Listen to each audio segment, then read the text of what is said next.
Chapter 4 Life as Teenager. We had stayed in London for 3 years. It was the summer of 1991. My dad had asked us if we wanted to go to America, and we said yes because we had longed to be with our mother, who had been in America for a total of 6 years. I remember she visited us once in Nigeria and visited us once or twice in London, but I never understood why she stayed in America for so long. It was in America I discovered she was there going to school. In the United States, I went to a Catholic school as I did in London. The name of my school was Sacred Heart Elementary School. My friends were in all age groups, from pre-kindergarten to the 8th grade. We went regularly to the Catholic Church, Sacred Heart Catholic Church. It was less than 3 blocks away. My brother oftentimes served as an altar boy to the priest. Although my mother had several jobs, on her day off she would take us to church on Sunday. I started reading my mother's Bible and knew several Bible verses by memory. The few times when I spoke about particular things in the Bible, I saw changes in my siblings. Arguments dissipated and bad habits brought about shame. I lived in Washington, D.C. on Newton Street. My grade school was in the area, and so also was the Giant. At the Giant I bought a book about angels. This book was about healing angels, angels that prevented people from experiencing great catastrophes such as car accidents and the like. I read lots of testimonies from people who had a lot of things to say about God's holy angels, you know, the ones that serve Him day and night, worship Him and enjoy doing His will. Well, on one occasion, I was crossing my street and saw a car coming.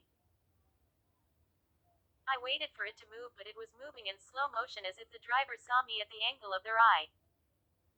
I seized the moment and crossed the street.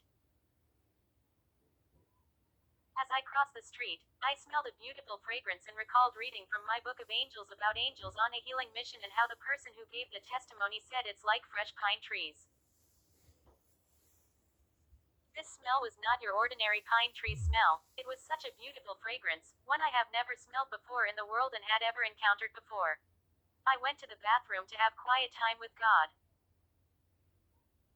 As I looked up to the ceiling, I told Him, God, I believe you exist and I believe your angels exist, but I don't know if Jesus exists.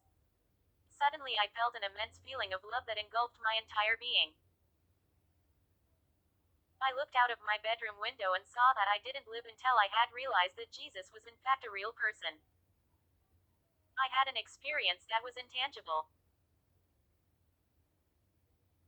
A lot of times people have miracles, visible miracles, things that they could test and check out at the doctor, and the doctor will tell them they were once sick or had cancer in this part or that part of the body, but look at the results, there's nothing there. But my miracle was something that was invisible to the human eye. It was something I felt, a special conviction that Jesus Christ is real, and it took reading the Bible, reading about angels. Reading about the many testimonies of people who had heavenly visitations from God's angels, and the experience I encountered, which I now know to be from the Holy Spirit who was in His way informing me that Jesus Christ is real, which became the turning point of my life at the age of 14. The testimony of God's Spirit allowed me to accept Jesus Christ as somebody, to be a real person. Years later, as an adult, I had dreams with Jesus and visitations from Him and signs that He is in my life, and He is a vibrant presence in the lives of those who choose Him as a person to believe in, as a person to pray to, as a person to trust and confide in, and I found Him to be true, but my journey was a bumpy one because many times throughout my life I had doubts of His existence, but it was the many countless experiences and dreams I had with Him that reinforced my belief that He is truly alive and not dead. Many can testify about Jesus because He lets Himself be known to those who seek Him, even to Jews and Muslims alike. He's real to many who have witnessed and seen Him and touched Him and saw Him face to face. The summer of 1994 was a special time for me because I proved to my mother I could excel well in academics to avoid summer school and having to repeat math and English classes. The reward for getting high grades was going to a Washington, D.C. sponsored program held by the city was the higher achievement. I made friends easily because they saw me as quiet, shy, and easy to get along with. Most of us were from Catholic schools while the rest were from public schools. We got along well and our days were filled with taking art classes, language classes, and many field trips. When I left the higher achievement program and proceeded to go to St.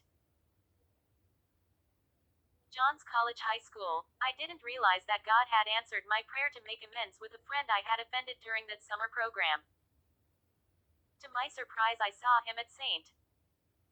John's College High School in ninth grade year. My freshman year in high school was filled with miracles. It was a year God had blessed my parents to make a lot of money financially to support my private school education. My dad had received free fare from a passerby at a train station in Washington, D.C. The teachers were caring towards me and one would oftentimes hug me in front of the class.